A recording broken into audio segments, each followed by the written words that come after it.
Welcome to Coda Preparedness. This video is about getting prepared for emergency preparedness. Now we are way beyond SHTF, sugar hit the fan or shit hit the fan. We are into a goat rodeo. Now, I'm not going to take your time and go into it in detail.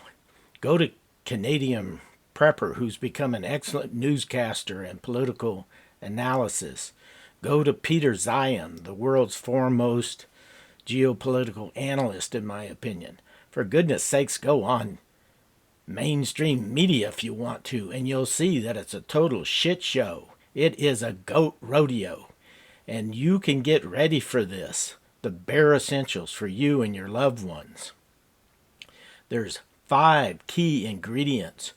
The first 2, I guarantee you that you will utilize them whatever the future scenario. Number 1 is food. It's time to go down to Walmart or Aldi's and get you 90 cans of food for everyone in your family. Now make it a diversity of vegetables, fruits, canned protein. And then get you from Amazon some can racks. The one I'm showing here will store 60 cans and is very sturdy. And it's extremely helpful in organizing things and keeping them rotating. So that's the bare essential, 90 cans of food from Walmart or Aldi's or someplace similar. Now, if you want to beef that up to a more advanced level, go to the website Provident Living and look up food storage centers. There's over 100 of them, sponsored by the Church of Jesus Christ of Latter-day Saints. And you can buy a 3-month supply for each individual in your family for approximately $265. Do this by buying 25 to 30 number 10 cans of food. You can visit their actual locations, or they have a mail order system which costs a little bit more, but you don't have to do the transportation. So have some food on hand and rotate it.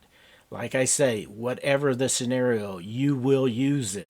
Number 2 is have some water on hand. I guarantee you will drink water in the future. So have at least 2 of these aquatainers, which you can obtain from your local Walmart or from Amazon for about $15. They can contain 7 gallons of water, so you'll have 2 weeks for every 2 of them. So have 2 aquatainers for every person in your group. Also, you're going to want the ability to create more water. So have something like a Sawyer mini squeeze. I've used these extensively while hiking, and on one occasion filtered some absolute pond water through it. I filtered it 3 times so that I could ensure that it was reasonably healthy and no ill effects. It got me through the hike. Next, you'll want a way to gather more water. Buy a tarp, and look at my historical video on rain harvesting systems. A simple $15 tarp anywhere in the world where it rains, which is pretty much everywhere, will get you a bunch of water. So that's number 2, is have water on hand. Number 3 is to have some first aid equipment. Now, there's various things in this category of first aid. One is a first aid kit. It can be as simple as going to Walmart and getting a $25 Johnson & Johnson first aid kit. Then beef it up with some 4x4 gauze, some rolled gauze, some coach tape, and some crinkle tape. Have a med kit. The bare essentials should be Advil for pain, Tylenol for pain and temperature control, a Benadryl. Diphenhydramamine is the science name for it, Benadryl. It can be used for allergies, for anxiety, to help you get to sleep. Have some Claritin, which is for allergies and doesn't cause drowsiness. And for goodness sakes, have some Imodium for diarrhea. It could be a lifesaver.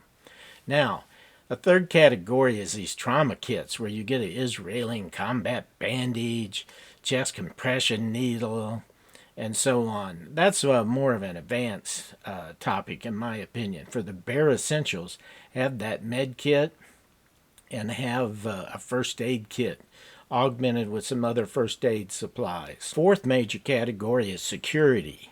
So have what I call a cowboy bag, 2 Navy Colts and a Remington carbine. Now, in modern language, what that means is they have a good quality, reliable handgun and a shotgun or long rifle that you can become familiar with, that you can become a reasonably good marksman, that you can respect, that you can understand when to legally use, and have the tactics of how you're going to use it. Now, it's not for everyone, but if you feel that you're up to that type of responsibility, that's the fourth area. Fifth area is have a 72-hour kit, a go-to bailout bag, if you will. Get home bag, ditch bag, call it what you want, but basically it's a bag. Hopefully a backpack, and it can be an expensive pack, or it can be a Condor assault pack. It could be a book bag from Walmart. Have you looked at those things lately? They are so well made. You can put 10 to 20 textbooks in there and go all year through middle school. So have a bag. Now, what are you going to put in there? Have a ferro rod. It's a device that causes a spark that will allow you to start a fire. Number 2, have a headlamp and perhaps even a flashlight for every adult in your family. These can be obtained very economically now for under $20. Have a good quality knife. The one I recommend is the Gerber Strong Arm. I like the serrated blade, but do your own preferences. Cost $89. Have an army poncho, an essential ingredients for survival. Have a Pathfinder canteen and stove kit. It's excellent. It's the world's best canteen in my opinion. So, and then have some general camping gear. Have a tent. Have some sleeping bags. Now, if you've got some good quality blankets, you can make a case that they're even better than a sleeping bag. So have this essential equipment at home. Now, can you kick it up far higher than this? Yes, you can. I have over 100 videos where I go into depth into many subjects and many special pieces of equipment and skills for emergency preparedness. And then I invite you to go back and research my historical inventory of videos. But this is the essentials to get ready for a goat rodeo. The time is now. It's go time. If you found this video helpful, please click like and subscribe. It helps the channel and it helps the community. Be prepared.